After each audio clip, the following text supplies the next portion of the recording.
Namaste. I'm Unnikrishnan.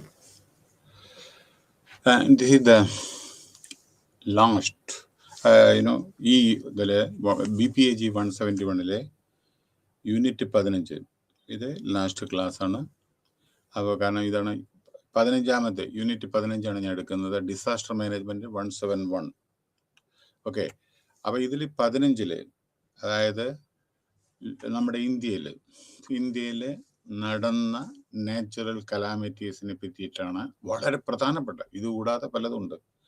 അപ്പം ഇന്ന് നടന്ന നാച്ചുറൽ കലാമിറ്റീസിനെ പറ്റിയിട്ടാണ് ഇതിൽ പറയുന്നത്. അപ്പോൾ അതിന് ഞാൻ എക്സ്പ്ലെയിൻ ചെയ്തു തരാം. ഇതിൽ നമ്മുടെ ഇന്ത്യയിൽ ഏറ്റവും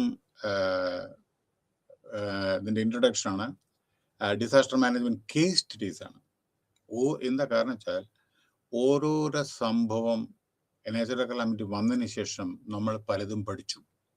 എങ്ങനെ ആളെ എവാക്യുവേറ്റ് ചെയ്യണം, എന്തെല്ലാം നമ്മുടെ ഇൻഫ്രാസ്ട്രക്ചർ ഫെസിലിറ്റി ബിൽഡപ്പ് ചെയ്യണം, അതേമാതിരി എത്ര പ്രിപ്പയർനെസ് വേണം, ഒക്കെ നമ്മളെ ഓരോരോ അനുഭവത്തിലൂടെയാണ് നമ്മളെല്ലാം പഠിച്ചത്. ആദ്യം അപ്പോൾ എന്താണ് പറയുന്നത് വെച്ചാൽ ഇവിടെ ഒറീസ സൂപ്പർ സൈക്ലോൺ 1999 പറ്റിയിട്ട്, അതേമാതിരി ഭുജ് പറഞ്ഞ ഗുജറാത്തിൽ എർത്ത് കേക്ക് ഉണ്ടായി 2001. പിന്നെ ദ ഇന്ത്യൻ ഓഷ്യൻ സുനാമി തമിഴ്നാടിൽ 2004. പിന്നെ സൈക്ലോൺ ഫെയിലിൻ 2013. അപ്പോൾ ഒറീസയിലത്തെ സൂപ്പർ സൈക്ലോൺ, ഭുജിലെ earthquake, Indian ocean tsunami, Uttarakhand flood, cyclone Phailin 2013. അതിനെ പറ്റിയാണ് നമ്മൾ ഇന്ന് എടുക്കുന്നത് ഡീറ്റെയിൽ ആയിട്ട്. ഓക്കെ, അപ്പോൾ ഇവിടെ വില്യം ഫോൾക്കർ എന്ന് പറഞ്ഞ വലിയ ആള് അദ്ദേഹം പറയുന്ന rightly pointed out, the past is never dead. കഴിഞ്ഞത് മരിച്ചുപോയില്ല, അത് ഫ്യൂച്ചറിൽ, അതായത് it is not even the past. Disasters teaches on how to act and react to a situation. അപ്പൊ ഇദ്ദേഹം വില്യം ഫോൾക്കർ എന്താ പറയുന്നത് വെച്ചാൽ the past is never dead. നമ്മൾ പാസ്റ്റിലത്തെ ഹിസ്റ്ററി എങ്ങനെ എറേസ് ചെയ്യുക? അപ്പൊ നമ്മുടെ ഇന്ത്യയുടെ സിവിലൈസേഷൻ 5000 കൊല്ലം മുമ്പേ മോഹൻജദാരോ ഹരപ്പ ഇത് എറേസ് ചെയ്യാൻ പറ്റുമോ? അപ്പോൾ past is past, but we cannot forget the past also.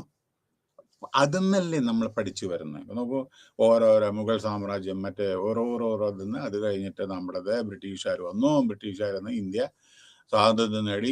ഇന്ന് ഡെമോക്രാറ്റിക് വേ നമ്മൾ ഫങ്ഷൻ ചെയ്യുന്നു. അങ്ങനെ ഓരോരുത്തരുടെ നമ്മുടെ ഭരണത്തിൽ നിന്നുള്ള ഡെഫിഷ്യൻസീസ് മനസ്സിലാക്കിയതിൻ്റെ ശേഷമാണല്ലോ നമ്മുടെ ഭരണഘടന ഡോക്ടർ BR അംബേദ്കർ ചെയ്തത്. സോ ഇവിടെ പറയുന്നത് the world bank vice president ആണ് കേട്ടോ for sustainable development pointed out that with significally increase levels of population, urbanisation, built infrastructure, നമ്മുടെ ഏറ്റവും കൂടുതൽ ഡെൻസിറ്റി ഉണ്ടാവുകൊണ്ട്, പോപ്പുലേഷൻ കൂടുതലായതുകൊണ്ട് നമ്മുടെ സിറ്റി എല്ലാം ഹൈലി കൺജസ്റ്റഡും പൊല്യൂട്ടഡും, അങ്ങനെ communities are more expose to disaster risk. അപ്പോൾ എന്താ പറ്റുന്നത് വെച്ചാൽ ഈ നമ്മുടെ സിറ്റീസ് ഇങ്ങനെ ഡെവലപ്പ് ചെയ്ത് വരുമ്പോൾ കമ്മ്യൂണിറ്റീസ് ഇങ്ങനെ പോപ്പുലേഷൻ കൂടി വരുന്ന സമയത്ത് വളരെ ഡിസാസ്റ്റർ റിസ്ക് ഉണ്ട് അവിടെ. കാരണം ജനത്തിന് താമസിക്കാൻ സ്ഥലം ഉണ്ടാവില്ല ചില സമയത്തേ. അപ്പോൾ ഇടതിങ്ങി പാർക്കേണ്ടി വരും. അപ്പോൾ അപകടങ്ങൾ വരുമ്പോൾ ഒരുമിച്ച് പോകും, ആളുകൾക്ക് അത് അഫക്റ്റ് ചെയ്യും. So looking at past disaster help us to plan for a more resilient future. Okay, ആ ഫ്യൂച്ചർ നമ്മൾ എങ്ങനെ പ്രിപ്പയർനെസ് വേണം. ഈ കേസ് സ്റ്റഡി, ഇതൊക്കെ കേസ് സ്റ്റഡിയാണ് കേട്ടോ. ഓരോരോ അപകടങ്ങളെ പറ്റിയിട്ടാണ് പറയുന്നത്, അതായത് നാച്ചുറൽ കലാമിറ്റി പറ്റിയാണ് പറയുന്നത്. അത് കേസ് സ്റ്റഡി, ഓരോന്നിനും ഓരോരോ മനസ്സിലായില്ലേ? അതിൽ നിന്ന് നമ്മൾ എന്ത് പാഠം പഠിച്ചു? So case studies of past disasters thus help us to learn from the past experience. നമ്മളെ practice make the man perfect. മനസ്സിലായില്ലേ? അപ്പോൾ അതിൽ നിന്നാണല്ലോ നമ്മൾ ഇതിങ്ങനെയൊക്കെ വരുന്നത്. നമ്മൾ ഓരോരോ കാര്യങ്ങൾ നോക്കിക്കോളൂ, ഡെവലപ്പ് ചെയ്ത് ഓരോ ഭരണഘടന നമ്മൾ എത്രയോ അമെൻഡ് ചെയ്ത് വരുന്നത് എന്തിനാണ്? ഓരോരോ പുരോഗമനത്തിന് വേണ്ടി അല്ലേ? So help us to learn from the past experience and help us to plan for a disaster resilient future. ഇനി ഇവിടെ പറയുന്നത് നോക്കൂ, looking at the past, disaster help us to plan for a more resilient future.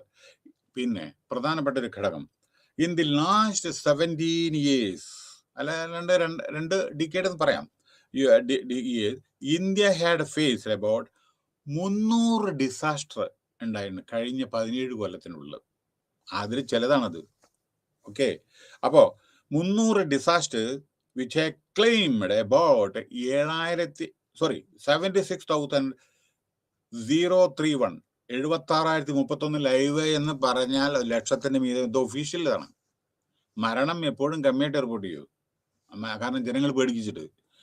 ഇത് official തന്നെ 76,031 മരണം നടന്നിട്ടുണ്ട് ഈ 17 കൊല്ലത്തിനുള്ളിൽ.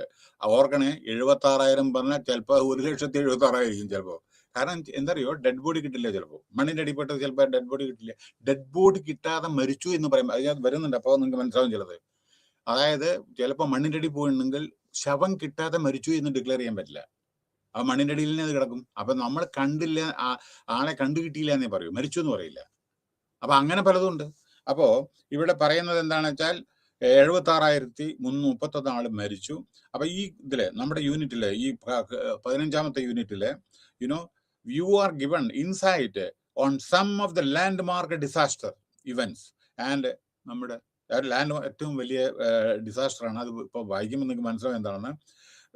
So which has shaken India in the last 2 decades, 2 കൊല്ലത്തിനുള്ള 2 decades പറഞ്ഞാൽ 20 കൊല്ലത്തിനുള്ള. അത് ഇന്ത്യയെ പുതിയ നിയമങ്ങൾ ഉണ്ടാക്കാൻ സഹായിച്ചു. ഡിസാസ്റ്റർ മാനേജ്മെന്റ് പല അത് വരുന്നുണ്ട് ഓരോന്ന്, സൈക്ലോൺ മറ്റേതൊക്കെ, പൊല്യൂഷൻ ആക്ട്, എൻവയോൺമെന്റൽ ആക്ട്, അതൊക്കെ ഇത് തടയാൻ വേണ്ടിയിട്ടല്ലേ ഇതൊക്കെ. അപ്പോ അത് ഇത്തരത്തിലുള്ളതുകൊണ്ടാണ് ഇങ്ങനെ വന്നതിന്റെ ശേഷമാണ് പല നമ്മൾ നിയമങ്ങൾ നടപ്പിലാക്കിയത്. പണ്ട് ഡിസാസ്റ്റർ ഇല്ലാത്ത സമയത്ത് ഇതിനെപ്പറ്റി ആലോചിച്ചിട്ടില്ല. ഡിസാസ്റ്റർ വന്നതിന് ശേഷമല്ല ഓരോന്ന് വന്നത്. അപ്പോ യൂസ്ഫുൾ ലെജിസ്ലേഷൻ പോളിസി ഇൻസ്റ്റിറ്റ്യൂഷൻ, ചില സ്ഥാപനങ്ങൾ ഉടലെടുത്തു ഇതിന്റെ കൺട്രോൾ ചെയ്യാൻ. കൺട്രോളിങ് ദ റിമോട്ട് സെൻസിങ്, ഇത് സാറ്റലൈറ്റ്, മെട്രോളജി ഡിപ്പാർട്ട്മെന്റ്, ഇതൊക്കെ ഇല്ലേ, അങ്ങനെ നിലവിൽ വരാൻ തുടങ്ങി. അപ്പൊ സ്ഥാപനങ്ങൾ നിലവിൽ വന്നു, ഗവൺമെന്റ് ഓഫ് ഇന്ത്യ. അപ്പൊ ഇത് ഇന്ത്യയിൽ നടന്ന സംഭവങ്ങളാണ് ഇന്ന് മുഴുവൻ പറയുന്നത്. ലോകത്തിൽ നടക്കും പറയാൻ ഇപ്പൊ സമയമില്ല, ലോകത്തിൽ പറയേണ്ട ആവശ്യമില്ല, ഇത് ഇന്ത്യയിലത്തെ ഇതാണ്. അപ്പോ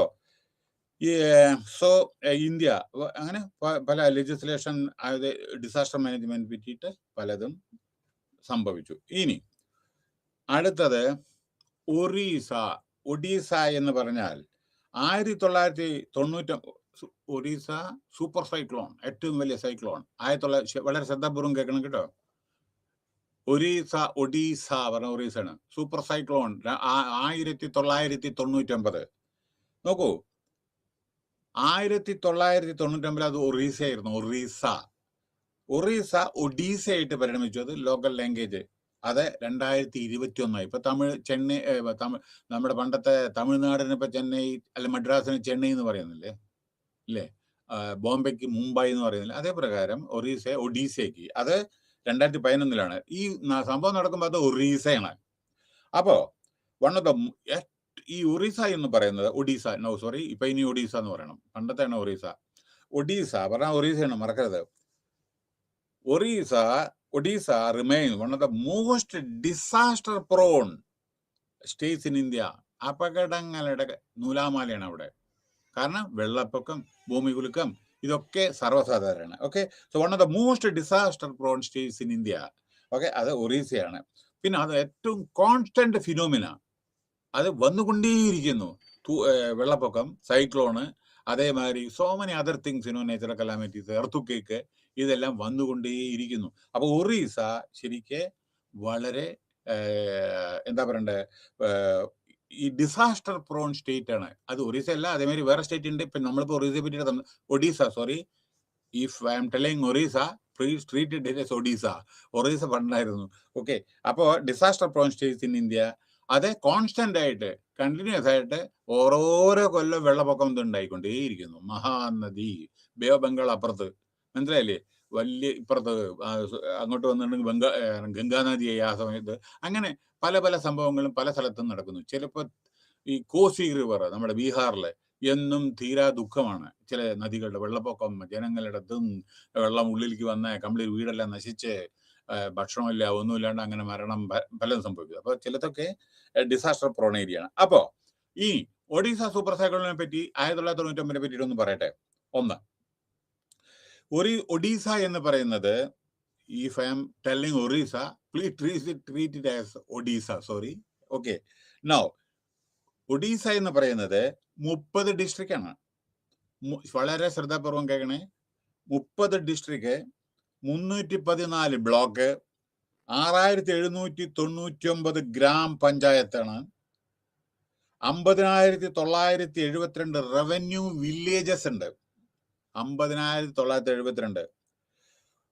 ഒഡീസ എന്ന് പറയുന്നത് 1,55,707 സ്ക്വയർ കിലോമീറ്റർ ആണ് ഇതിന്റെ വിസ്തീർണം. അതില് 87% റൂറൽ ഏരിയ ആണ്. ഇവരെല്ലാം അഗ്രികൾച്ചർ ഡിപ്പെൻഡന്റ് ആണ്. അങ്ങനെ പിന്നെ 29/10/1999, അതായത് 29 ഒക്ടോബർ 29 വളരെ വലിയ സിവിയർ ഒരു സൈക്ലോൺ നമ്മുടെ അവിടെ ഉടലെടുത്തു. അവിടെ വന്നു, സൈക്ലോൺ അഫക്റ്റ് ചെയ്തു. 6 ദിവസം ആയിരുന്നു മഴയും ഈ സൈക്ലോണിന്റെ എഫക്റ്റും. 6 ദിവസം, 6 days സിവിയർ സൈക്ലോൺ. ഇനി കേട്ടോളൂ അതിന്റെ എന്താ പറയണ്ടേ, കംപ്ലീറ്റ് ഒരു ഡേഞ്ചറസ് ഇത് കേട്ടോളൂ. കാറ്റിന്റെ സ്പീഡ് 300 km/h ആയിരുന്നു, കൊടുങ്കാറ്റിന്റെ. ടൈഡൽ വേവ്, സമുദ്രത്തിൽ നിന്ന് വെള്ളം പൊന്തിയത് 7 to 10 മീറ്റർ ഉയരത്തിൽ വെള്ളം പൊന്തി. അത് നമ്മുടെ കരയിലേക്ക് വന്നത് 0 to 15 കിലോമീറ്റർ ഉള്ളിൽ വന്നു വെള്ളം. 15 കിലോമീറ്റർ വരെ വെള്ളം വന്നു സമുദ്രത്തിൽ നിന്ന്. ഓർക്കണേ, മീറ്റർ 7 to 10 മീറ്റർ ഉയരത്തില്. ഒന്ന് ശ്രദ്ധിച്ചാൽ മതി ഇത് കേട്ടോ. അടുത്ത്, അപ്പോ പിന്നെ അത് മാത്രമല്ല 48 മണിക്കൂർ നിൽക്കാതെ മഴ പെയ്തു അന്ന്. ഏത് 29/10/1999. അപ്പോ 48 മണിക്കൂർ മഴ, 14,000 വില്ലേജസും വാർഡ്സും അഫക്ട് ചെയ്തു. 14,000 വില്ലേജും ഇതും. പിന്നെ 16,50,086 ആൾക്ക് വീടില്ലാണ്ടായി. 16,50,086 ആള് അവർക്ക് വീടില്ലാണ്ടായി. Severely affected 15 million people. അതായത് ഒറീസയുടെ പോപ്പുലേഷന്റെ 1/3. 15 മില്യൺ പറഞ്ഞാൽ 1,50,00,000 ആളുകളെ ഇത് അഫക്റ്റ് ചെയ്തു. 1,50,00,000. അതായത് ഒറീസയുടെ പോപ്പുലേഷന്റെ 1/3 അഫക്റ്റ് ചെയ്തു. എത്ര ഒരു വളരെ ഡേഞ്ചറസ് ആണെന്ന് ഓർത്താൽ മതി. അങ്ങനെ 9,885 ആളെ മരിച്ചത്. ഓർക്കണേ, 9,880 ഒഫീഷ്യലാണ്. അൺഒഫീഷ്യൽ എത്ര മരിച്ചു ദൈവത്തിന് മാത്രമേ അറിയൂ. കാരണം ചിലർ കടലിൽ പോയിണ്ടാവില്ലേ, ശവം വന്തി ഫിസിക്കലായി കണ്ടാൽ മാത്രമേ മരിച്ചു എന്ന് കണക്കാക്കൂ. അത് ഓർക്കണം. പിന്നെ അപ്പൊ 9,885 ആളുകൾ മരിച്ചു. പിന്നെ 0.4 മില്യൺ ലൈവ് സ്റ്റോക്ക് ലാസ്റ്റ്. മൃഗങ്ങളും ഒക്കെ 0.4 മില്യൺ ലൈഫ് സ്റ്റോക്ക് ലാസ്റ്റ്. 7,000 ആളുകളുടെ ജീവൻ ടൈഡൽ വേവില്, അതില് വെള്ളം ഉള്ളിൽ കിടന്ന് തിരമാലകളുടെ ഇതില് 7,000 ആളുകൾ മരിച്ചു. അതിന്റെ പുറമെ സൈക്ലോൺ ഫ്ലഡ് വന്നിട്ട് 2,000 പേര് മരിച്ചു. അപ്പോ അവിടുത്തെ ഒരു ഡിസ്ട്രിക്റ്റ് ഉണ്ട്, ജഗസിംഗ്പൂർ.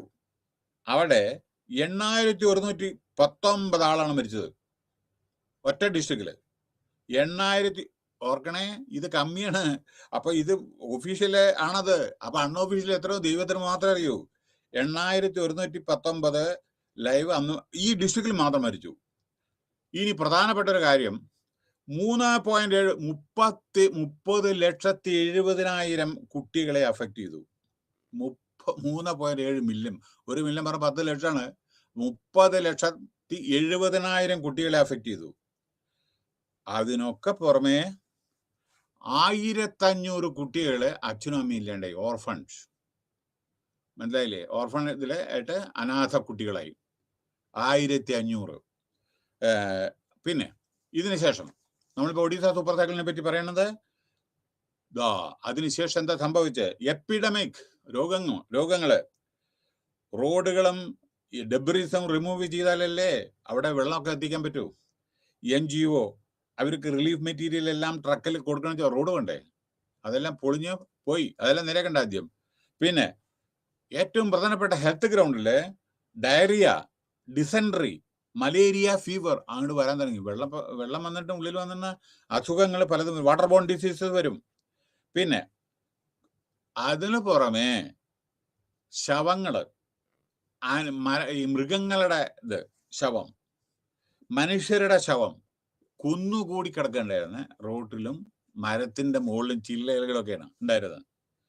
അപ്പൊ അതൊക്കെ ഡിസ്പോസ് ചെയ്യണ്ടേ? എങ്ങനെ ഡിസ്പോസ് ചെയ്യാ? അവിടെ പെട്രോൾ നമുക്ക് റെക്കഗ്നൈസ് ചെയ്യാൻ പറ്റില്ല ആരെയും. എല്ലാം വയറും എല്ലാം ഇതൊക്കെ വെള്ളം കടന്നിട്ട് വീർത്തിരിക്കല്ലേ. അപ്പൊ ഉടനടിയാല് അങ്ങനെ ഇങ്ങനെ ഡിസ്പോസ് ചെയ്യേണ്ട മെത്തേഡൊക്കെ ഉണ്ട്. ഓക്കെ, പോസ്റ്റ്മോർട്ടം ഒന്നും ചെയ്യാൻ പറ്റില്ല ഈ സന്ദർഭത്തിൽ കേട്ടോ. എന്ത് പോസ്റ്റ്മോർട്ടം ചെയ്യുക? എല്ലാം വെള്ളത്തിനുള്ളിൽ പോയിട്ടുണ്ടെങ്കിൽ ഈ ആയിരക്കണക്കിന് ആളുകൾ ഇങ്ങനെ പോസ്റ്റ്മോർട്ടം ചെയ്യുക. അപ്പോ പിന്നെ ഇതില് എപ്പിഡമിക് വരും. ഇതില് ശ്രദ്ധിക്കണം, ഇത്തരത്തിലുള്ള വെള്ളപ്പൊക്കമൊക്കെ വരുന്ന സമയത്ത് എപ്പിഡമിക്കാണ് വരിക. അപ്പൊ ഹെൽത്ത് ഡിപ്പാർട്ട്മെന്റ് വളരെ ജാഗ്രതയാണ്. അപ്പൊ അതേമാതിരി ഈ പ്രത്യേകിച്ച് ശവം പെട്ടെന്ന് ഡിസ്പോസ് ചെയ്തില്ലെങ്കിൽ പകർച്ചവ്യാധികൾ പലതും ഉണ്ടാവും. ഓക്കെ, ഇനി അപ്പൊ എന്താ ഇവർക്ക് വേണ്ടത്? Drinking water.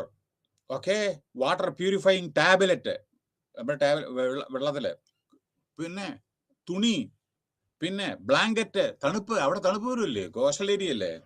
പിന്നെ polythene rolls, medicines, first aid kits, first aid kit വേണം. Army, assisted the community kitchen.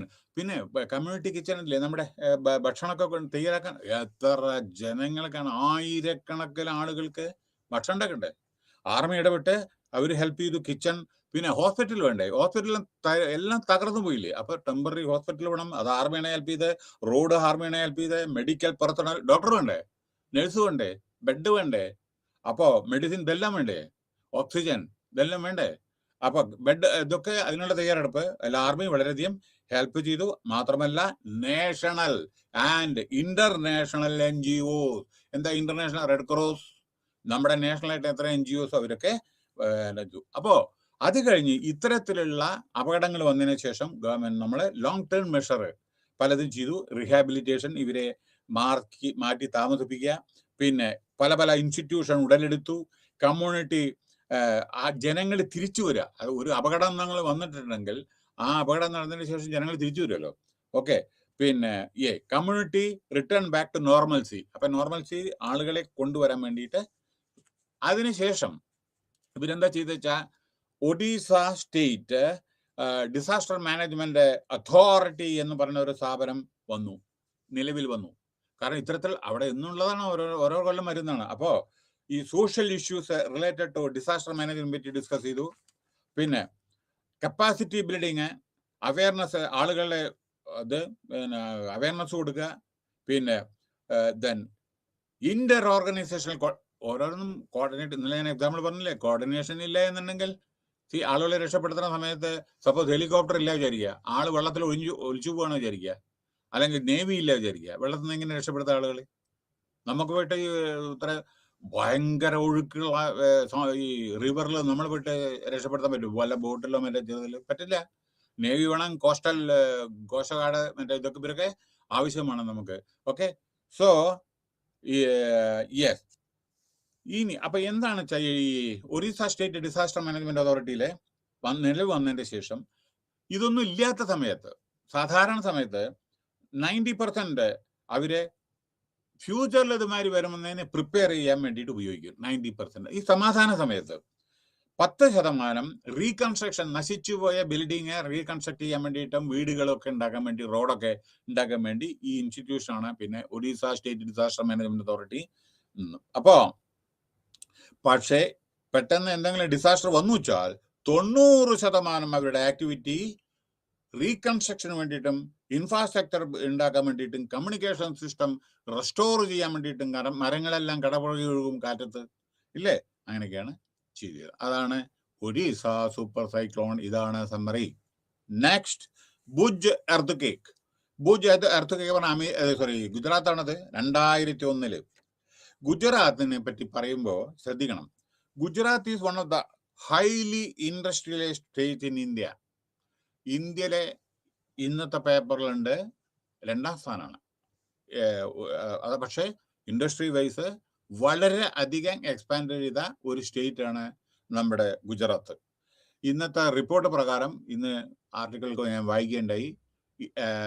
Number 1 നിൽക്കുന്നത് ആന്ധ്രാപ്രദേശാണ്, നമ്പർ 2 നിൽക്കുന്നത് ഗുജറാത്താണ്, 3 നിൽക്കുന്നത് തമിഴ്നാടുമാണ്, 4 നിൽക്കുന്നത് തെലങ്കാനയാണ്. ബാക്കി നിങ്ങൾക്ക് അറിയണ്ടല്ലോ. ഗുജറാത്ത് അപ്പോൾ 2nd place ആണ്. ജസ്റ്റ് ആഫ്റ്റർ എന്താ ഇൻഡസ്ട്രി സെറ്റപ്പ് ചെയ്യാൻ ഈസി വേ, എല്ലാവിധ ഫെസിലിറ്റീസും കൊടുക്കുന്ന ഏറ്റവും നല്ലൊരു സ്റ്റേറ്റ് ആണ് ഗുജറാത്ത്. അതേമാതിരി മറ്റുള്ള സംസ്ഥാനങ്ങളുണ്ട്, അതാണ് ഞാൻ പറയുന്നത്. അപ്പോൾ ഇവിടെ ഗുജറാത്തിൽ എന്താ പറ്റുന്ന വെച്ചാൽ, പിന്നെ യുസി 2011 സെൻസസ്, 10 കൊല്ലത്തിൽ ഒരു പ്രാവശ്യമാണ് സെൻസസ് എടുക്കുക. എന്താ പറയാ, ജനന മരണ കണക്ക് എന്താ പറയാ മലയാളത്തില്. ഓക്കെ, അപ്പോ 2011 സെൻസസ് പ്രകാരം ഗുജറാത്തിലെ 33 ഡിസ്ട്രിക്ട് ഉണ്ട്. പോപ്പുലേഷൻ 6,38,00,000 എന്തോ സംതിങ്. അത് ഇത് 11-ലാണ്, ഇത് 2022 അപ്പോ കൂടും. അന്നത്തെ 6,38,00,000 പറഞ്ഞാൽ ഇപ്പൊ 6,03,83,000 പറഞ്ഞാൽ ഇപ്പൊ എത്ര, ഇപ്പൊ 12 8 എത്ര, ഇത് 2011 11 9 20. ഓക്കെ, അപ്പൊ അനവധി വർഷങ്ങൾക്ക് ശേഷം ഇത് കൂടിയിട്ടുണ്ടാവും. ഓക്കെ, സോ പോപ്പുലേഷൻ ഏകദേശം 6.5 കോടി പറയാം നമുക്ക്. യെസ്, അപ്പൊ യെസ് പെർ ഗ്രാഫിക് പ്രൊഫൈൽ. ഇനി ഏറ്റവും പ്രധാനപ്പെട്ട ഒരു കാര്യം എന്താണെന്ന് അറിയോ, ഈ ഗുജറാത്ത് വളരെയധികം വൾണറബിൾ ആണ് എല്ലാ വിധത്തിലുള്ള ഡിസാസ്റ്റർ, നേച്ചർ കലാമിറ്റിയുടെ. അതായത് പ്രധാനപ്പെട്ട ഒരു കാര്യം ഞാൻ പറയാൻ പോകുന്നത്, ഗുജറാത്ത് അണ്ടർ സോൺ 5 മോസ്റ്റ്, അതായത് ഡിസാസ്റ്റർ പ്രോൺ സ്റ്റേറ്റ് ആണത് ഗുജറാത്തും ഒറീസ മാതിരി തന്നെ. അപ്പൊ ഇതിനെ ഗ്രേഡ് ചെയ്തിരുന്നത് 5 എന്ന് പറഞ്ഞാൽ ഡേഞ്ചറാണ്, വളരെ കൂടുതൽ സാധ്യതയുള്ളതാണ്. ഗുജറാത്ത് ഇതല്ല ഞാൻ പറയുന്നത്, റെഡ് നല്ല ഇതിന്റെ ഇതല്ല പറയുന്നത്, വളരെ ഇതേ വിധത്തിലുള്ള, കാരണം കടലാണ് 4 പുറം, മനസ്സിലായില്ലേ. അപ്പോ അപ്പൊ സോൺ 5 വരുന്നതാണ് ഗുജറാത്ത്. അപ്പോ പവർഫുൾ എർത്ത് കേക്ക് ഭുജിലുണ്ടായി. അതാണ് നമ്മൾ Bhuj earth 6.9 on Richter scale. ഭയങ്കരാണത്. 6.9 on Richter scale. 26/1 Republic Day 2001 Republic Day ദിവസം രാവിലെ 8:46 ഈ ഭൂമി കുലുക്കണ്ടായത്. നമ്മുടെ റിപ്പബ്ലിക് ഡേ 26/1/2001 രാവിലെ 8:46 ഭുജിലെ എർത്ത് കേക്ക് 6.9 റിക്ടർ സ്കെയിൽ നടന്നത്. 21 ഡിസ്ട്രിക്ട് അഫക്ട് ചെയ്തു. എത്ര ഡിസ്ട്രിക്ട് ആണെന്ന് പറഞ്ഞാണ് ടോട്ടല്? 33 ഡിസ്ട്രിക്റ്റിൽ അന്നത്തെ, ഇതൊക്കെ അന്നത്തെയാണേ, ശ്രദ്ധിക്കണം, അന്നത്തെ. കാരണം ഇപ്പൊ മാറ്റങ്ങൾ വന്നിട്ടുണ്ട്, കുറെ കൂടി വന്നിട്ടുണ്ട്. അതാ ഞാൻ പറഞ്ഞത്. അന്നത്തെ ഞാൻ പറഞ്ഞത് ഈ നമ്മുടെ ചരിത്രം പറയുമ്പോ 2001 കാര്യമാണ് ഇപ്പൊ നമ്മൾ പറയുന്നത്. അപ്പോ ഔട്ട് ഓഫ് 33 ഡിസ്ട്രിക്റ്റിൽ 21 ഡിസ്ട്രിക്ട് അഫക്ട് ചെയ്തു, 18 ടൗൺ അഫക്ട് ചെയ്തു, 182 താലൂക്ക് അഫക്ട് ചെയ്തു, 7,904 വില്ലേജ് അഫക്ട് ചെയ്തു, 20,086 ആളുകളാണ് മരിച്ചത്. നോക്കൂ എത്ര ഡേഞ്ചറസ് ആണ്. 20,717 എന്ന് പറഞ്ഞാൽ, സോറി 20,086 എന്ന് പറഞ്ഞാൽ 25 എത്താതെ. ഇത് കണ്ടു കിട്ടിയ ശവങ്ങളല്ലേ ഇതൊക്കെ പറയുന്നത്. ഭൂമിയുടെ അടിയിൽ എന്തൊക്കെ ഉണ്ടാവും? ഇപ്പൊ നമ്മുടെ ഒരു ലാൻഡ് സ്ലൈഡില് ഭൂമിയുടെ അടിയിൽ കിടക്കുന്ന ആളുകളുണ്ടാവും, അത് ഇതിൽ വരുന്നുണ്ട് കേട്ടോ, അത് ഞാൻ പറയാം. അപ്പൊ 20,000 പറഞ്ഞാൽ 717 പറഞ്ഞാൽ എപ്പോഴും മേപ്പെട്ട് പോകും. കാരണം കണ്ടു കിട്ടാത്ത ശവങ്ങൾ നദിയിൽ ഒഴുകി പോകുന്നത്, വെള്ളത്തില്. അങ്ങനെ പലതുണ്ടല്ലോ കണ്ടു കിട്ടാത്ത. ചിലപ്പോൾ മരത്തിന്റെ ഇത് കാട്ടിൽ പോയിട്ട് കിടക്കുന്നുണ്ടാവും, ചിലപ്പോൾ ഇതൊന്നും കണ്ടുകിട്ടിയിട്ടുണ്ടാവില്ല ചില സമയത്ത്. ചിലപ്പോ മൃഗങ്ങള് പക്ഷികളൊക്കെ എല്ലാം കൊത്തിക്കൊണ്ടുപോകും. അങ്ങനെ പല പല പല കാര്യങ്ങളുണ്ട്. അപ്പോ കാരണം എത്രയോ ദിവസങ്ങൾക്ക് ശേഷമല്ലേ ഈ ശവങ്ങളൊക്കെ വരുന്നത്. അപ്പോ 20,086 ആളാണ് മരിച്ചത്. 20,717 സിവിയർലി ഇഞ്ചുറിയും കണ്ടമാനമാണ്. കാരണം ബിൽഡിങ്ങും തലയ്ക്ക് വീഴും, കാറ്റത്ത് മരങ്ങൾ വീഴും, പവർ ഇത് കംപ്ലീറ്റ് ഇതൊക്കെ വരില്ലേ, പോസ്റ്റൊക്കെ, ഇലക്ട്രിക് പോസ്റ്റൊക്കെ വീഴില്ലേ. അപ്പോ 3,70,000 വീട് നഷ്ടമായി. ഇതിൽ മീത് എന്താ നിങ്ങൾ കേൾക്കണ്ടേ? 3,70,000 വീടുകൾ നശിച്ചു. 1.2 മില്യൺ വീട്ടിൽ, അതായത് 10,20,000 വീടുകള് എക്സ്റ്റെൻസീവ് ഡാമേജ്. വീടുകളെല്ലാം വളരെ വീടുണ്ട്, പക്ഷെ ചിലപ്പോൾ ഒക്കെ കൊളാപ്സ് ആയിട്ട് ഇത് വന്നിട്ടുണ്ടാവും കംപ്ലീറ്റ്. അപ്പോൾ 10,20,000 ഹൗസസ് എക്സ്റ്റെൻസീവ് ഡാമേജ് ഉണ്ടായി. പിന്നെ ഏറ്റവും പ്രധാനപ്പെട്ട വേറൊരു ഘടകം, ഈ എർത്തുക്കേക്ക് വന്നപ്പോൾ 300 kilometre from the epicentre റേഡിയസിൽ അഫക്റ്റ് ചെയ്തു. ഭയങ്കരം. അതായത് ഇത് ഉടലെടുത്തില്ലേ, അവിടുന്ന് 300 കിലോമീറ്റർ. ഒന്ന് ഇമാജിൻ ചെയ്യൂ. ഫ്രം ദ എപ്പി സെന്റർ ഇത് സ്പ്രെഡ് ചെയ്ത് എർത്തുക്കേക്ക്. എത്ര അപകടം നിറഞ്ഞാണെന്ന് ഓർത്താൽ തന്നെ നിങ്ങൾക്ക് ഇമാജിൻ ചെയ്യാൻ പറ്റിയത്. പിന്നെ കച്ച് അറിയാലോ, കച്ച് ഡിസ്ട്രിക്ട്. ഓക്കെ, അതായിരുന്നു ഏറ്റവും അഫക്റ്റഡ് ഒരു ഡിസ്ട്രിക്ട്.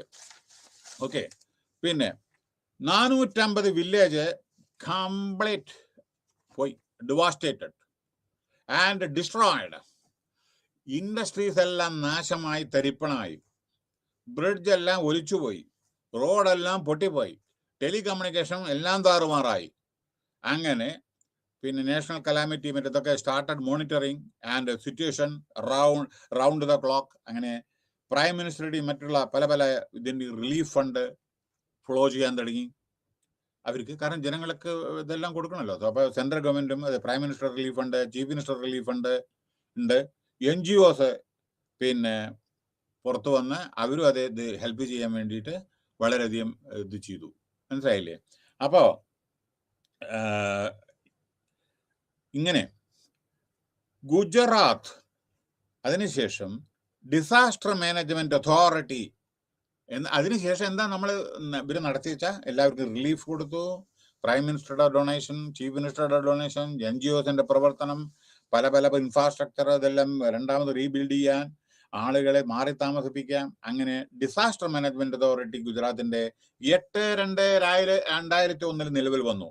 ഇനി ശ്രദ്ധിക്കണേ, ഈ ഗുജറാത്താണ് നമ്മുടെ ഇന്ത്യയിൽ ആദ്യത്തെ സ്റ്റേറ്റ്. അതായത് ഡിസാസ്റ്റർ മാനേജ്മെന്റ് പോളിസി സെപ്റ്റംബർ 2002 ഗുജറാത്താണ് ആദ്യം ഡിസാസ്റ്റർ മാനേജ്മെന്റ് പോളിസി സെപ്റ്റംബർ 2002 കൊണ്ടുവന്നു. അപ്പോൾ ഭുജ് എർത്തേക്കും കഴിഞ്ഞു, ഒഡീസ സൂപ്പർ സൈക്ലോണും കഴിഞ്ഞു. Next, Indian ocean tsunami. അത് തമിഴ്നാട് അവിടെ കിടക്കട്ടെ, ആദ്യം ഇന്ത്യൻ ഓഷ്യനെ പറ്റിയിട്ടൊന്ന് പറയട്ടെ. Indian ocean tsunami Tamil Nadu 2004. അതിൻ്റെ അർത്ഥം തമിഴ്നാട് മാത്രമല്ലേ, ഇത് ബ്രാക്കറ്റിൽ തമിഴ്നാട് അഫക്റ്റ് ചെയ്തു എന്ന് മാത്രമേ ഉള്ളൂ. പക്ഷേ ഇന്ത്യൻ ഓഷ്യൻ സുനാമിയെ പറ്റിയിട്ടാണ് പറയണത്. തമിഴ്നാട് പിന്നീടാണ് വരണത്. ഇത് 2004 നടന്നത്.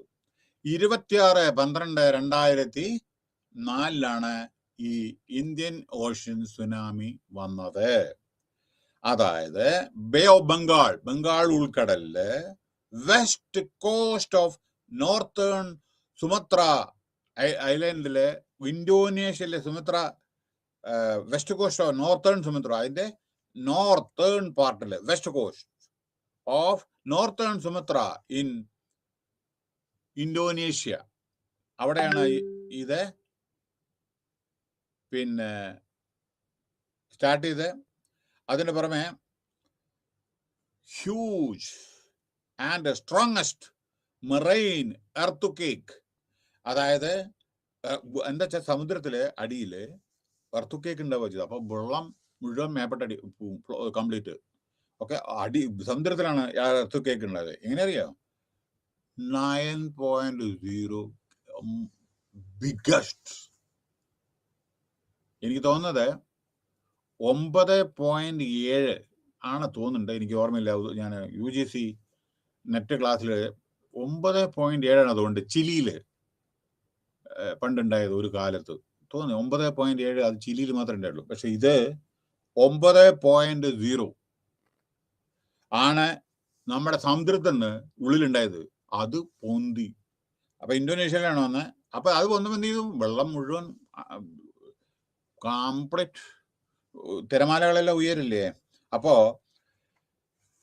6:29 AM, അതായത് 26/12/2004 വെളിച്ചാവും കാലത്ത് രാവിലെ 6:29 AM ഈ ഭൂകമ്പം ഉണ്ടായത്. അപ്പോ ഇതിലൊരു പ്രത്യേകത എന്താണെന്ന് വെച്ചാൽ, ഈ ജയന്റ് സുനാമി ആയിരുന്നു ഇത്. എർത്ത് കേക്ക് കൊണ്ട് ഭയങ്കര വെള്ളം എല്ലാം മേപ്പട്ടായി ഇത് വന്നു, വേവ്സ്. 3 മുതൽ 10 മീറ്റർ വരെ സമുദ്രത്തെ തിരമാലകൾ വെള്ളം ഉയർന്നു. 3 മുതൽ 10 മീറ്റർ വരെ ഉയർന്നു തിരമാലകൾ. സോ ദാറ്റ് പെനിട്രേറ്റ്, മാത്രമല്ല അനവധി കിലോമീറ്റർ ഉള്ളിലേക്ക് വന്നു ഈ കരയിലേക്ക്. ഓക്കെ, ഇതിന് പുറമെ ഇന്ത്യൻ ഓഷ്യൻ സുനാമി ഈ 2004 had caused devastating damages to the lives and the property of many countries. ഇത് അവിടെ മാത്രമല്ല, ഈ വെള്ളം പൊന്തിയ സമയത്ത് അനവധി രാജ്യങ്ങളെ അഫക്റ്റ് ചെയ്തു.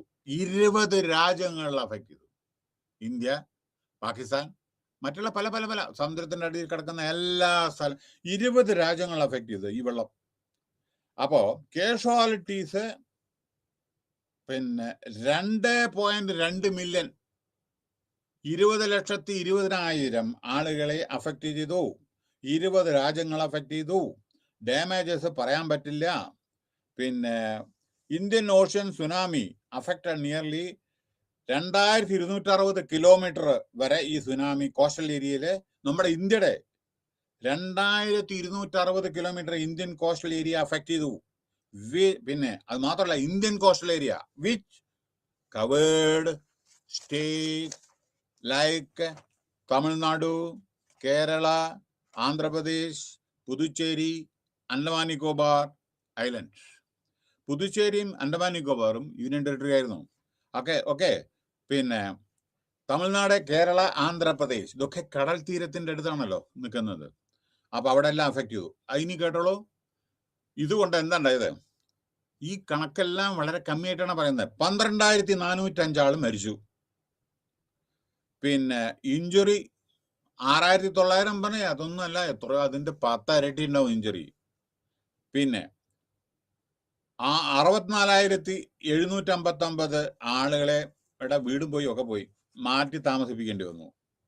1,00,000 വീടുകൾ ഡാമേജ് ആയി. 1,00,000. പിന്നെ 2000 kilometre Indian coast line was submerged. ഇന്ത്യയുടെ കോസ്റ്റൽ ഏരിയ 2000 കിലോമീറ്റർ വെള്ളത്തിന്റെ അടിയിലായി. പിന്നെ submerge up to a distance, അതായത് 2 കിലോമീറ്റർ ഓരോ ഈ കോസ്റ്റൽ ഏരിയ 2 കിലോമീറ്റർ ഉള്ളില് ഏതെല്ലാം കടലിന്റെ അടുത്ത് കിടക്കുന്നോ അവിടെയൊക്കെ 2 കിലോമീറ്ററിന്റെ ഉള്ളിൽ വെള്ളം വന്നു സമുദ്രത്തിന്റെ. 2 കിലോമീറ്റർ ഒന്ന് ആലോചിക്കുക എത്രയെന്ന്. അപ്പൊ അതിൻ്റെ ഇടയിൽ വീട്, റോഡ്, കന്നുകാലി, മൃഗങ്ങള്, ഇത് മനുഷ്യനൊക്കെ അഫക്റ്റ് ചെയ്യില്ലേ. അപ്പോ ഇങ്ങനെയാണ്. അപ്പോ ഇത് കഴിഞ്ഞിട്ട് നമ്മുടെ NGOs വളരെയധികം നമുക്കത് പറയേണ്ട ആവശ്യമില്ല, കാരണം എല്ലാ ഇതിലും അതേ NGOസിന്റെ റോള് ഭയങ്കരമാണ്. അവര് വളരെ നല്ല നിസ്വാർത്ഥ സേവനമാണ് ചെയ്യുന്നത്, എല്ലായിടത്തും ഉണ്ടത്. ഓക്കെ.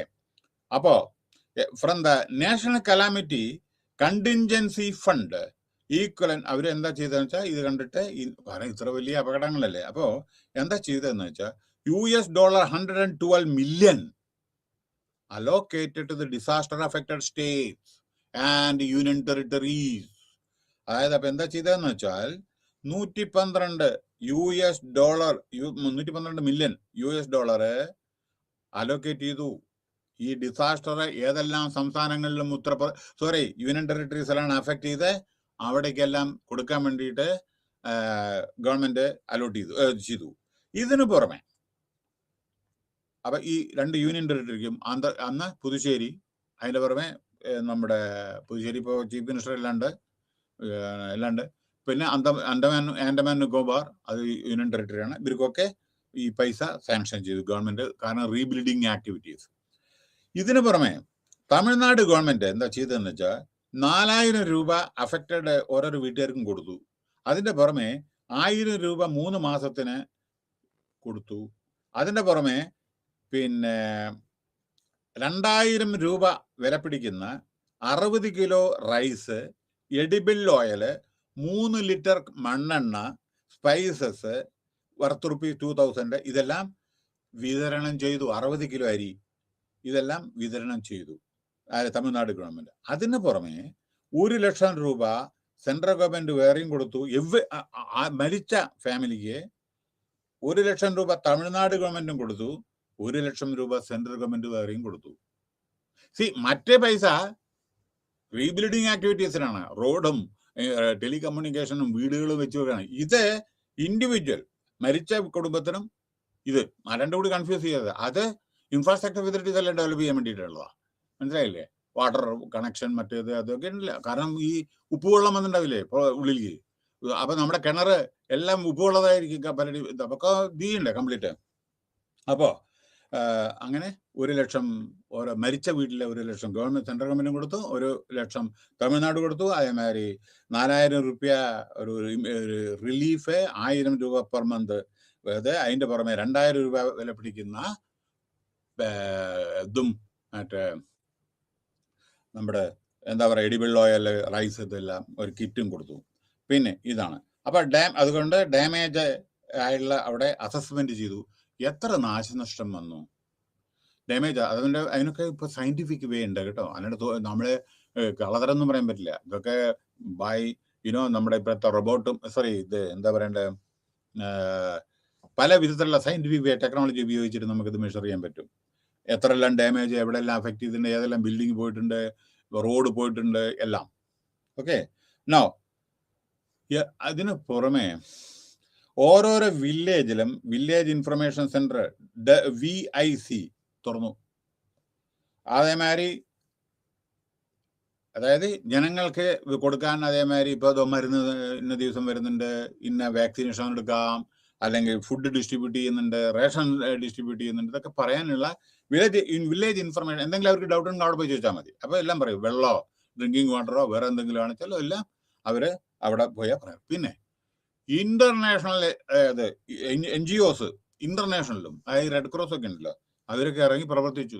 കാരണം അതിപ്പോൾ കാണാമല്ലോ നമുക്ക് എവിടെയും. അത് നോക്കൂ, നമ്മുടെ യുക്രൈൻ, ഈവൻ ഇറാഖ്, പാലസ്തീൻ, ഇവിടെയൊക്കെ ഇന്റർനാഷണൽ NGOs ഉണ്ട്. അവരൊക്കെ വളരെയധികം സേവനം ചെയ്യുന്നത്. 10 പൈസ അവർക്ക് ഇതില്ല. കംപ്ലീറ്റ് ജനസേവനത്തിന് വേണ്ടിയിട്ട് ജീവിതം ഒഴിഞ്ഞു വെച്ചവരാണ് ഇവരൊക്കെ. മനസ്സിലായില്ലേ? അപ്പോൾ യുനിസെഫ് അറിയില്ല, യുണൈറ്റഡ് നേഷൻസിന്റെ ഏജൻസിയാണ് യുനിസെഫ്. അവരും അതെ വളരെയധികം സഹായം ചെയ്തു. So after witnessing the impact of tsunami 2004, ഇത് disaster management act was enacted in 2005. Okay. അപ്പോൾ ആൻഡ് ലേറ്റർ ദ നാഷണൽ അതായത് ഡിസാസ്റ്റർ മാനേജ്മെന്റ് ആക്ട് 2005 അത് കഴിഞ്ഞിട്ട് അതിന് national disaster management policy formulate ചെയ്ത് 2009 ഇനി അപ്പൊ ആ സുനാമിയും കഴിഞ്ഞു. അടുത്തത് ഉത്തരാഖണ്ഡ് ഫ്ലഡ്. ശരിക്കും ഉത്തരാഖണ്ഡ് അതിഭയങ്കര കലാമിറ്റി, ഇത് ലാൻഡ് സ്ലൈഡിങ്ങും ഇതൊക്കെ. റിവർ അതിശക്തമായിട്ട് ഒഴുകുന്ന അളകാനന്ദ റിവർ, മന്ദാകിനി, എന്തൊക്കെ പറഞ്ഞിട്ട് കുറെ റിവർ ഉണ്ട് അവിടെ. പക്ഷെ വളരെ വലിയ ഇതാണ് അത്. പിന്നെ എന്താ പറയണ്ട, ഒഴുക്ക്. കാരണം മലയുടെ മുകളിൽ നിന്ന് വരുന്നല്ല, ഹിമാലയത്തിൽ നിന്ന് വരുന്നല്ല, ഭയങ്കര ശക്തിയിൽ. പക്ഷേ മഴ ഇപ്പോൾ റീസെന്റ് ആയിട്ടും ഉണ്ടായി, അറിയില്ലേ? അപ്പൊ അവിടെ ഹെവി റെയിൻഫോൾ. ഇനി നമ്മൾ പറയുന്ന ഉത്തരാഖണ്ഡ് ഫ്ലഡിനെ പറ്റിയിട്ടാണ് പറയുന്നത്. 14th to 17th ജൂൺ 2013 14ാം തീയതി മുതൽ 17ാം തീയതി ജൂൺ 2013 ഹെവി റെയിൻഫോൾ ഉണ്ടായി.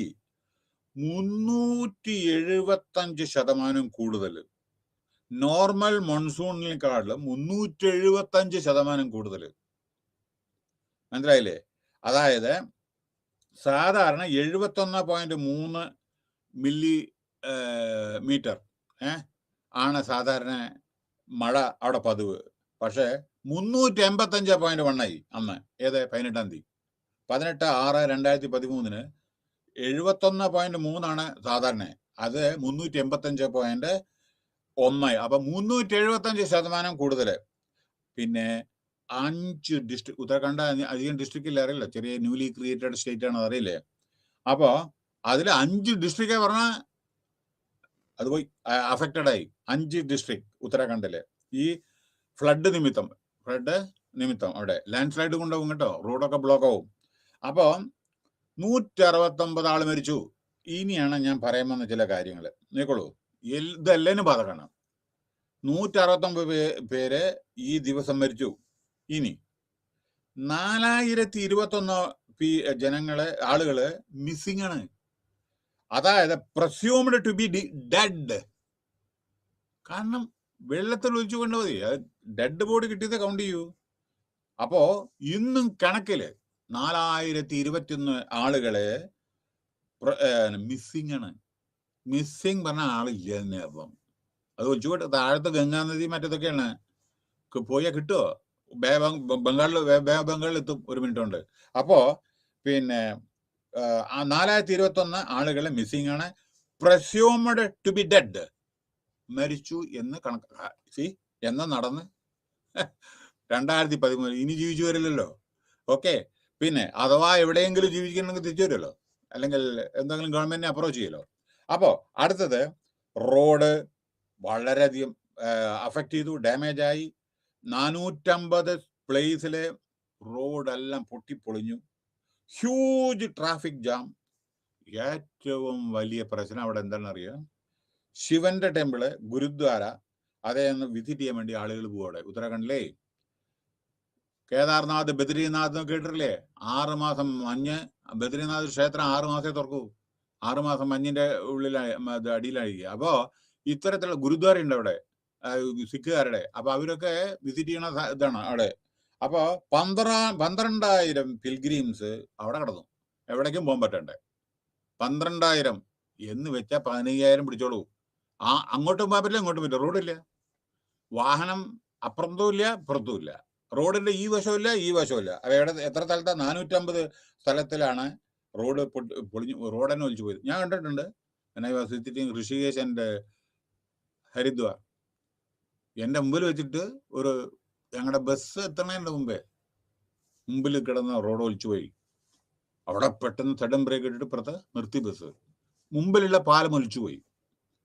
ഇങ്ങനെ പെട്ടെന്ന് എന്താ കുത്തനെ വരുന്നതാണ്. കാരണം വെള്ളം രക്ത കളറിലായിരിക്കും. കാരണം മലയുടെ മുകളിൽ നിന്ന് വരുന്ന വെള്ളമായതുകൊണ്ട് ശക്തി, അതിന്റെ കളറ്, ഇതൊക്കെ അപാരമായിട്ട്. കാരണം മണ്ണ് കൂടെ കുത്തി ഒലിച്ചിട്ടല്ലേ വരുന്നത്. അത് നമ്മുടെ പ്യൂർ വാട്ടർ അല്ലല്ലോ. അപ്പൊ അത് കണ്ടാൽ തന്നെ നമുക്ക് ഇത് വരും. അപ്പൊ അങ്ങനെ എനിക്കും അങ്ങനെ ഒരു പിക്നിക്ക് ഞങ്ങൾ പോയതായിരുന്നു. പക്ഷെ ബസ്സിന്റെ ഏകദേശം അടുത്ത് തന്നെ എത്തിയപ്പോഴേക്ക് ഇൻഫർമേഷൻ കിട്ടി, മുമ്പിലുള്ള ബ്രിഡ്ജ് ഒലിച്ചു പോയി. അത് ഇന്നത്തെ ഉത്തരാഖണ്ഡിലാണത്. അപ്പൊ എന്താ പറയുക വെച്ചാൽ ഇങ്ങനത്തെ ഓരോരോ സ്ഥലത്ത് ഓരോരോ പ്രശ്നങ്ങൾ ഉണ്ട് എന്നാണ് പറയുന്നത്. ഓക്കെ. അപ്പൊ റോഡ് അങ്ങനെ 12,000 പിൽഗ്രീംസ് നിന്നു. പിന്നെ അളകാനന്ദ റിവർ, ഗംഗാ റിവർ, പിന്നെ അപ്പൊ ഈ ഇതിന്റെ തീരത്ത് അളകാനന്ദ വലിയ നദിയാണ് തീരത്ത്. അതേമാതിരി ഗംഗാ ഉത്തരാഖണ്ഡ് കൂടെ ഒഴുകുന്നതാണ് അളകാനന്ദ. ഓക്കെ. പിന്നെ മന്ദാകിനി, ഇതൊക്കെ ഉണ്ട് തോന്നുന്നുണ്ട്. ഗംഗ. പിന്നെ അപ്പൊ അത് കഴിഞ്ഞിട്ട് army, NDRF, Indo Tibetan border police, ഇവരെല്ലാം വന്നു. അവരെല്ലാം രക്ഷപ്പെടുത്തി. ഹെലികോപ്റ്ററും നേവി, അപ്പൊ നമ്മുടെ എന്താ പറയണ്ടേ, വളരെ സജ്ജമാണ് നമ്മുടെ ഇന്ത്യ. പല ഈ കാര്യങ്ങളിലൊക്കെ വളരെയധികം സേവനമാണ്. ഇപ്പോൾ എല്ലാ സ്ഥലത്തും വളരെ വളരെ technically so competent and they will reach within A minute. പെട്ടെന്ന് അവർ പ്ലെയിനിൽ ഹെലികോപ്റ്ററൊക്കെ പിടിച്ചെത്തും. അവിടെ നിന്ന് ഇങ്ങോട്ട്, ഇവിടുന്ന് അങ്ങോട്ട് ആളുകളെ രക്ഷപ്പെടുത്തും. അതിഭയങ്കരമാണ്. നമ്മുടെ അളകാനന്ദ റിവറിൽ അന്ന് ഉത്തരാഖണ്ഡിൽ സംഭവിച്ചപ്പോഴും അത് ഹെലികോപ്റ്ററിൽ നിന്നാണ് ഓരോരുത്തരെ രക്ഷപ്പെടുത്തി. ഓരോരുത്തരെ തൂക്കി പിടിച്ചിട്ട് അവിടെ കൊണ്ടുവരും കയറുകൾ. കാരണം അതിൻ്റെ ഇടയിൽ ഒരു ജവാൻ ഗംഗാ നദിയിൽ പെട്ടു, ഹെലികോപ്റ്ററിൽ നിന്ന് കീഴ്പ്പെട്ട് അങ്ങനെ മരിച്ചുപോയി. അപ്പൊ അങ്ങനെയൊക്കെ ഉണ്ടായിരുന്നു പല കാര്യം. വളരെ ഡേഞ്ചറസ് ആണ്. പ്ലെയിൻ അല്ലല്ലോ, സ്ലോപ്പ് അല്ലേ. അപ്പോ അങ്ങനെ. അപ്പൊ നമ്മുടെ ഇതിന്ന് എന്താ പഠിച്ച്? ഫ്ലഡ്. അപ്പൊ അതിനുശേഷം government flood plain zoning act രൂപീകരിച്ചു. ഡിസാസ്റ്റർ ഇമ്പാക്ട് അസസ്മെന്റ്, അതായത് ഫ്ലഡ് പ്ലെയിൻ സോണിംഗ് എഫക്ട്, എവിടെല്ലാം അഫക്ട് ചെയ്യും ഫ്ലഡില്, അത് അവർ ഇയർ മാർക്ക് ചെയ്തു. അത് അവർക്ക് മുമ്പേ കൂട്ടിയിട്ട് അറിയാതാ ഇന്ന സമയത്ത് ഇന്നത് വരും അല്ല, ഏകദേശം നമുക്കൊരു നമുക്ക് പ്രെഡിക്റ്റ് ചെയ്യാൻ പറ്റില്ല എവിടെയാണ് വെള്ളപ്പൊക്കം, എവിടെയാണ് ലാൻഡ് സ്ലൈഡ്. പക്ഷെ ഏകദേശം ഇങ്ങനെ വന്ന് അങ്ങനെ ചെയ്യണം, അങ്ങനെ വന്ന് ഇങ്ങനെ ചെയ്യണം, അല്ലെങ്കിൽ അവരെ കോണ്ടാക്ട് ചെയ്യണം, ഇവരെ കോണ്ടാക്ട് ചെയ്യണം, ഹോസ്പിറ്റൽ റെഡി ആയിക്കണം, എല്ലാം റെഡി ആയിക്കണം. നമ്മുടെ സുനാമി വന്ന സമയത്ത് ആന്ധ്രാപ്രദേശില് പെട്ടെന്ന് അവിടെ മുഴുവൻ ഹോസ്പിറ്റൽസ് എല്ലാം റെഡി ആയിക്കോളാൻ പറഞ്ഞു. കംപ്ലീറ്റ് ആംബുലൻസ് എല്ലാം ready, fire brigade, everything ready ഉണ്ടായിരുന്നു. എന്തെങ്കിലും ഒന്ന് പെട്ടെന്ന് ഹെലികോപ്റ്ററും എല്ലാം റെഡി ഉണ്ടായിരുന്നു. കാരണം ആളുകളെ രക്ഷപ്പെടുത്താൻ.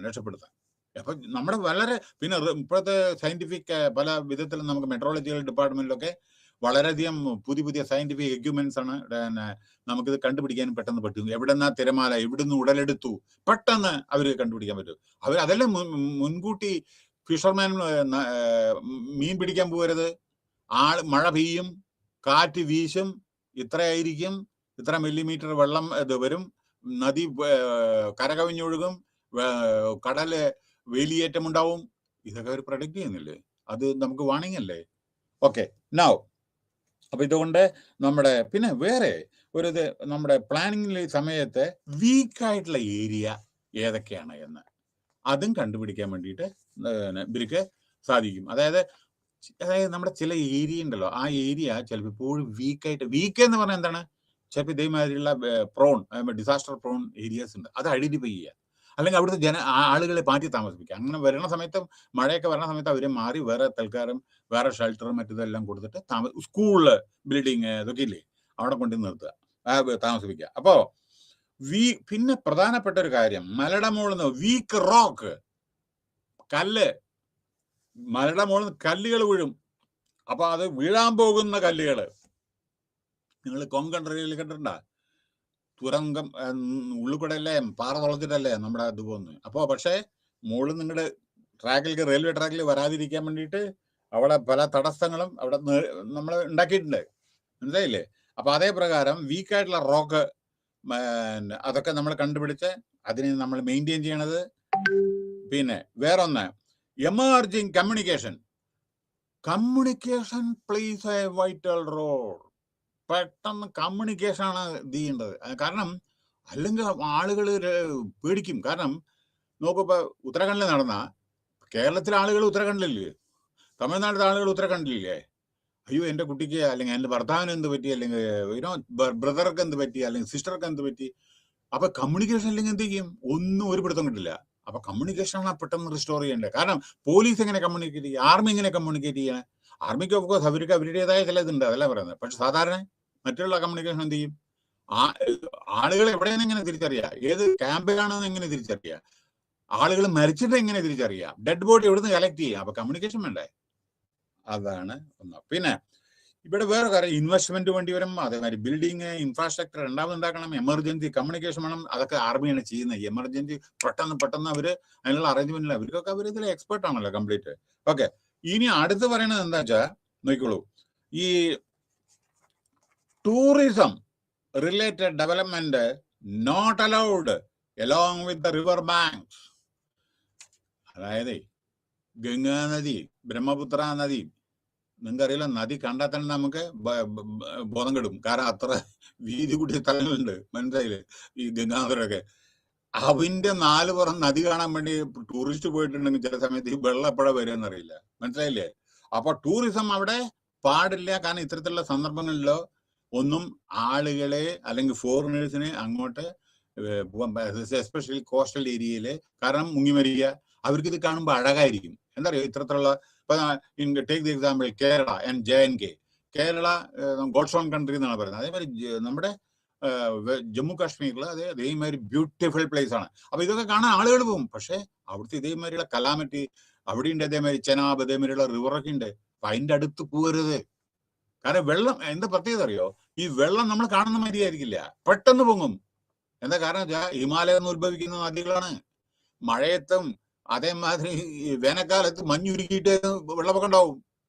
നമ്മളതിൽ കുളിക്കാനോ അല്ലെങ്കിൽ മീൻ പിടിക്കാനോ ഒന്നും നമുക്ക് അഴകുണ്ടാവുമല്ലോ. അവിടെ നിന്ന് അടുത്ത് നിൽക്കരുത്. കാരണം ഒരു മിനിറ്റ് കൊണ്ട് അതിൽ പെട്ട പാകിസ്ഥാനിലെത്തും. അതാണ് ചിനാബ്. അതേമാതിരി എല്ലാ സ്ഥലത്തും സത്ലജ് കണ്ടതാണ്, ഞാനൊക്കെ എത്ര കണ്ടത്. ഭയങ്കര ഫ്ലോ ഉള്ള നദികളാണ് സത്ലജ്, രവി, ബിയാസ്.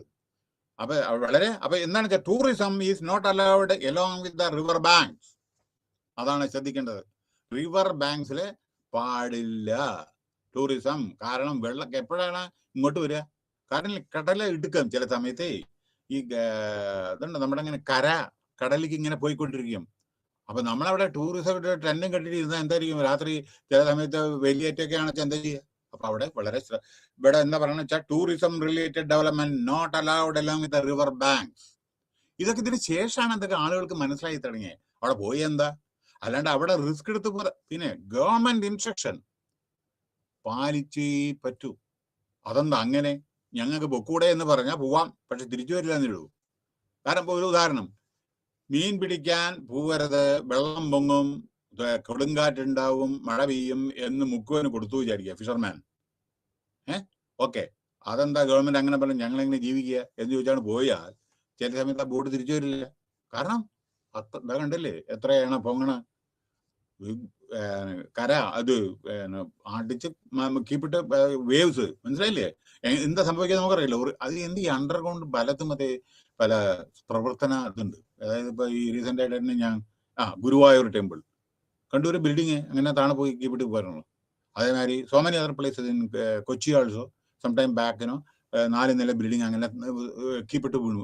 അടിയിലുള്ള പ്രവർത്തനം നമുക്കറിയില്ല, ഭൂമിയുടെ അടിയിലുള്ള സംഭവങ്ങൾ നമുക്കറിയില്ല, മനസ്സിലായില്ലേ? അപ്പോ നമ്മൾ പ്രതീക്ഷമാരെയല്ല. അതുകൊണ്ടാണ് ഞാൻ ആദ്യം തന്നെ പറഞ്ഞ പ്രകൃതിയോട് കളിക്കരുത്, ഒരു കൺട്രോളും ഇല്ല, മനസ്സിലായില്ലേ? അപ്പൊ നോക്കോളൂ, ഞാൻ പറഞ്ഞില്ലേ, ഇപ്പൊ മിഞ്ഞാന്ന് നല്ലതായിട്ട് നടന്ന സംഭവമാണ് ഗുരുവായൂരത്തെ ഒരു ബിൽഡിങ് അങ്ങനെ താണ് പോയത്. അതിനു മുമ്പേ 2 കൊല്ലം മുമ്പെയാണ് ഈ കൊച്ചിയിലെ ഒരു ബിൽഡിങ് പോത്തീസ് നമ്മുടെ ഇതിന്റെ എത്രയോ ഫ്ലോർ കീപ്പിട്ട് വീണത്, അങ്ങനെ താണ് പോയി. അതേമാതിരി നിങ്ങൾക്കറിയാം കിണറുകള് താണ് പോകുക. അപ്പൊ ഭൂമിക്ക് ബലക്ഷയം താങ്ങാൻ പറ്റാത്ത, അപ്പൊ ഇതൊക്കെ നമ്മളെ ശ്രദ്ധിക്കണം. അപ്പൊ പിൽഗ്രിം സെന്റർ ഞാൻ പറയാം. ഇനി അടുത്തത് the last one, cyclone Phailin, അതാണ് പറയുന്നത്. ഇതെന്താണെന്ന് വെച്ചാൽ cyclone Phailin cross the cost, അതായത് 2013 ഈ സൈക്ലോൺ. ഈ ഫെയിലിൻ എന്ന് പറയുന്നത് എഗെയിൻ ബരാംപൂർ ഒഡീസ, മനസ്സിലായില്ലേ? അവിടെയാണ് ഈ സംഭവം. അതായത് ഒറീസയിൽ നടന്ന സംഭവമാണത്. 12/10/2013. അതായത് എന്താ അവിടെ വെച്ചാൽ സൈക്ലോൺ, അതിന്റെ പേരാണ്, ഓരോ സൈക്ലോൺ ഓരോ പേരാണ്. അല്ലെങ്കിൽ ഏത് സൈക്ലോണാണെന്ന് നമുക്കൊരു ഓർമ്മ വരുമല്ലോ, അതായത് ഡൗട്ട് വരുമല്ലോ. ഫെയിലിൻ, അത് ഒഡീസ, അത് 2013 12/10/2013 ഇത് സംഭവിച്ചത്. അതിഭയങ്കര മഴ, മനസ്സിലായില്ലേ? അന്ന് 12/10/2013 ഈ ഒറീസയിൽ, എഗെയിൻ ഒറീസ, പറഞ്ഞില്ലേ ഒറീസ വളരെയധികം, ഒറീസ ഗുജറാത്ത് ഒക്കെ ഉണ്ടല്ലോ, പല പ്രശ്നങ്ങൾ പല സമയത്ത് ഉണ്ടാവാറുണ്ട്. Andhra Pradesh also, many other places also. Okay, പിന്നെ സേഫ് നമ്മുടെ നദി ഇല്ലാത്ത സ്ഥലങ്ങളേ ഉള്ളൂ ചിലയിടത്ത്. ഓക്കെ, കടലൊക്കെ ഇല്ലാത്ത സ്ഥലത്ത്, അതെ, ഹിമാചൽ പ്രദേശ് കടലില്ലെങ്കിൽ അവർക്ക് വേറെ വിധത്തിലുള്ള പ്രശ്നങ്ങളുണ്ട്. ഓക്കെ, ഉത്തരാഖണ്ഡ് നോക്കൂ, നദികള് ലാൻഡ് സ്ലൈഡ് ഇതൊക്കെ ഉണ്ട്, അവിടെ വേറെ വിധത്തില് മഞ്ഞ് ഇടിയലും മഞ്ഞിൽ പെട്ടിട്ടും റോഡ് ബ്ലോക്ക്, അത് അവർക്ക് വേറെ വിധത്തില്. സൗത്ത് ഇന്ത്യയിൽ വേറൊരു വിധത്തില്, അങ്ങനെയുള്ള ഓരോരോ ഏരിയയിൽ ഓരോരോ വിധമാണ്, മനസ്സിലായില്ലേ? അപ്പോ ഈ ഭൂമി കുലുക്കത്തിന്റെ കാര്യം പറയുമ്പോൾ ഒന്നും കൂടി ഞാൻ പറയാം. മഹാരാഷ്ട്രയിലെ ലത്തൂർ എന്നുള്ള സ്ഥലത്ത് കുറെ വർഷങ്ങൾക്ക് മുമ്പ് നമ്മുടെ പൂനെയുടെ അടുത്ത് അവിടെ ഉണ്ടായ ഇതേമാതിരി ഭൂമി കുലുക്കം പലയിടത്തും ഉണ്ടായിട്ടുണ്ട്. ഇത് വലുത് മാത്രമേ പറയുന്നുള്ളൂ, അത് കൂടാതെ കുറെ ഭൂമി ഇതൊക്കെ ഉണ്ടായിട്ടുണ്ട് കേട്ടോ. ഇനി കാരണം ഒന്ന് ഞാൻ അത് ഞാൻ അവസാനം പറയാം. അപ്പോ ഈ നമ്മുടെ coastal line of Berhampur in Odisha 12/10/2013 heavy rainfall. അങ്ങനെ അന്ന് 2,56,633 വീടാണ് പോയി, ഡാമേജ് ആയി. 2,56,633 വീട് പോയി. പിന്നെ 45 ആള് ഉടനടി മരിച്ചു. പിന്നെ ഇതില് അവര് സഹായിച്ചത് പലരും, NDRF, നാഷണൽ ഡിഫൻസ്, ഇത് ഡിസാസ്റ്റർ റാപ്പിഡ് ഇതില്ലേ ഫോഴ്സ് ഇല്ലേ, അവര്, air force, fire service, Andhra Pradesh disaster management force, Orissa disaster management force, ഇവരെല്ലാം ഇതിനെ ഹെൽപ്പ് ചെയ്തിട്ടുണ്ടായിരുന്നു, വളരെയധികം ഹെൽപ്പ് ചെയ്തിട്ടുണ്ടായിരുന്നു. അപ്പോൾ ഈ വീടെല്ലാം റെസ്റ്റോർ ചെയ്യണ്ടേ, അതായത് റീബിൽഡ് ചെയ്യണ്ടേ. 2,56,000. ഒന്നാമത് ഒറീസ ചെറിയ സ്റ്റേറ്റാണ്, അതില് 2,56,000. പണ്ടേ പോയത് വേറെ സൂപ്പർ സൈക്ലോണിന് അതൊക്കെ എത്ര വ്യത്യാസം നോക്കുക. 1999 അല്ലേ, ഇത് 2013, 14 വർഷത്തിനുള്ളിലാണ് അടുത്തത്. അത് അതിഭയങ്കരം. അതിന്റെ ഒപ്പം ഇതും 2,56,000 വീട് പോയി. ഈ വീട് പറഞ്ഞ ചിലതും ചെറിയ വീടുണ്ടാവും, വലിയ വീടുണ്ടാവുമല്ലോ. അപ്പോൾ ഇത് കെട്ടിക്കൊടുക്കണുണ്ടാവുന്നത്. അല്ലെങ്കിൽ വീടില്ലാത്തവരെ എവിടെ ജീവിക്കവർ? എവർക്കും ജീവിക്കാനുള്ള അവകാശമല്ലേ? പിന്നെ ഗവൺമെന്റ് ഡ്യൂട്ടിയാണ് ഇതെല്ലാം പ്രൊവൈഡ് ചെയ്യുന്നത്. കാരണം ഈക്വൽ ഓപ്പർച്യൂണിറ്റിയാണ് എല്ലാവർക്കും. ഭരണഘടന പ്രകാരം ജീവിക്കാൻ എല്ലാവർക്കും അധികാരമുണ്ട്. മനസ്സിലായില്ലേ? അപ്പൊ അതുകൊണ്ട് ഗവൺമെന്റിന്റെ പണിയാണ് വെൽഫെയർ ഓഫ് ദ സിറ്റിസൺ. ഇത്തരത്തിലുള്ള ഭരണ സമയത്ത് അവർക്ക് എല്ലാം പ്രൊവൈഡ് ചെയ്യേണ്ടത് സ്റ്റേറ്റ് ഗവൺമെന്റും സെൻട്രൽ ഗവൺമെന്റും ഉത്തരവാദിത്തമാണ്. ഓക്കെ, അപ്പോ ഈ Orissa disaster rapid this armed force, Andhra Pradesh state അതേമാതിരി disaster relief force, NDRF national disaster, അവരുടെ നമ്മുടെ Indian army, air force, fire service ഇവരെല്ലാം ഹെൽപ്പ് ചെയ്തു. ഇതിൻ്റെ പുറമെ വേറെ ഒന്നും കൂടി പറയാനുണ്ട്. നോക്കൂ, CRPF, Orissa state armed forces, Indian air force already ഞാൻ പറഞ്ഞു, ഇവരെല്ലാം അവരും ഹെൽപ്പ് ചെയ്തിട്ടുണ്ട്, അവരെല്ലാം അസിസ്റ്റ് ചെയ്തിട്ടുണ്ട്. അപ്പൊ എന്താണ് ഇവിടെ പറയാനുള്ളതെന്ന് വെച്ചാൽ, നോക്കൂ, ഇതിൻ്റെയൊക്കെ പുറമെ കമ്മ്യൂണിറ്റി, നമ്മുടെ ഇതിൻ്റെ കമ്മ്യൂണിറ്റി ഉണ്ടല്ലോ, ജനങ്ങളുടെ സേവനം വളരെ വളരെ ഇതാണ്, വളരെ എന്താ പറയണ്ടേ, ഹെൽപ്പ് ചെയ്തിട്ടുണ്ട്. നമ്മുടെ ജനങ്ങള് ചിലപ്പോൾ ആളുകൾക്ക് ഭക്ഷണം കൊടുക്കല്, താങ്ങിക്കൊണ്ടുപോലെ, ഹോസ്പിറ്റലിൽ കൊണ്ടുപോലെ, മെഡിസിൻ, ഇത് ഷെൽട്ടർ, സോ മെനി തിങ്സ്. നമ്മുടെ കമ്മ്യൂണിറ്റിയും NGOസും മറ്റേതൊക്കെ വളരെയധികം സേവനങ്ങൾ അനുഷ്ഠിച്ചിട്ടുണ്ട്.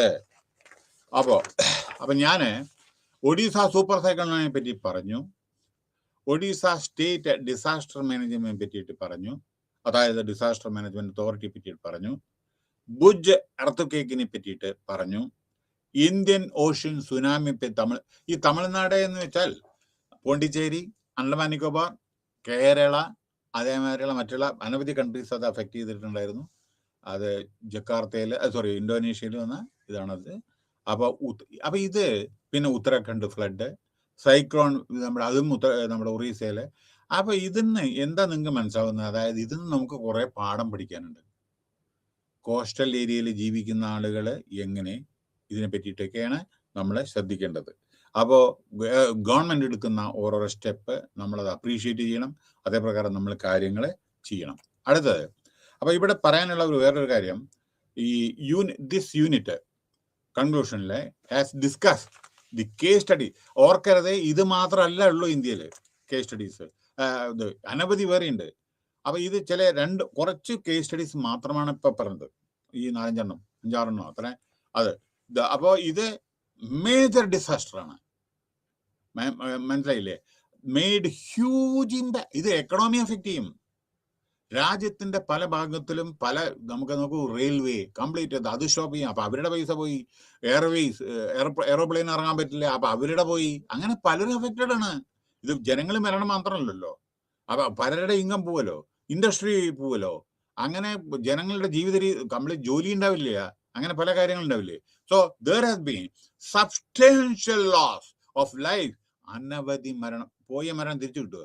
അതേമാതിരി ഓർഫൺ, അനാഥ, അച്ഛൻ പോയി അമ്മ പോയി, അതേമാതിരി അല്ലെങ്കിൽ ഭർത്താവ് പോയി ഭാര്യ ഒറ്റയ്ക്ക്, അങ്ങനെ ജീവിക്കാൻ പറ്റാത്ത സ്ഥിതി.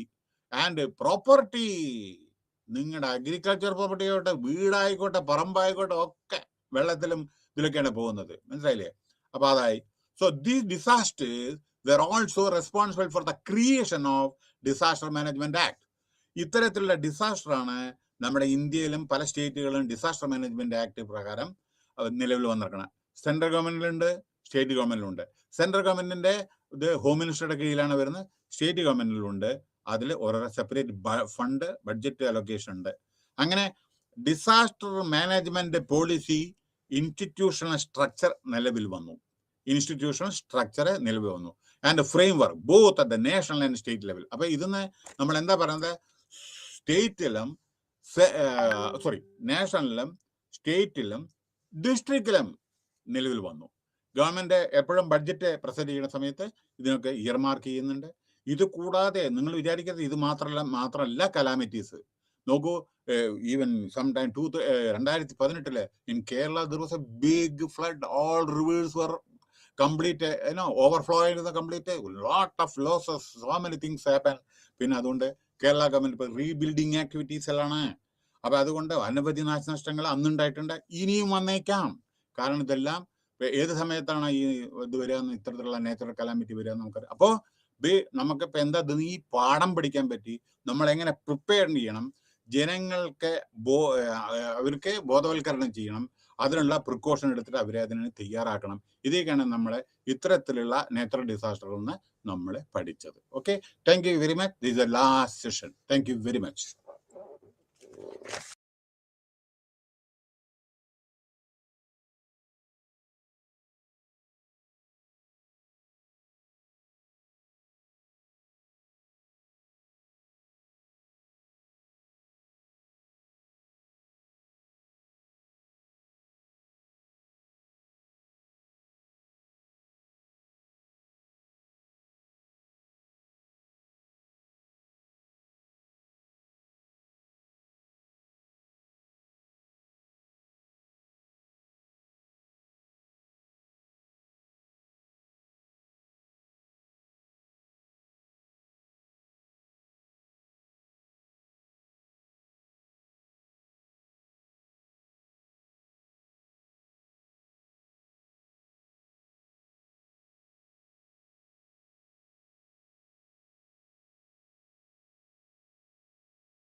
हेलो फ्रेंड्स,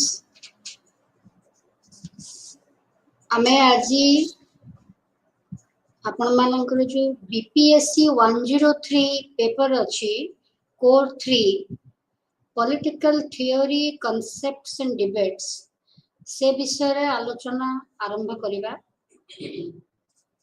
एई जो पेपर ता बीपीएससी 103 एटा हमरो 101 सहित बहुत बहुमात्रा रे रिलेटेड। एइथिरे आमे हमरो जो मुख्य कॉन्सेप्ट गुड़ाक बा तत्व गुड़ाक आमे आगरू आलोचना करिचु।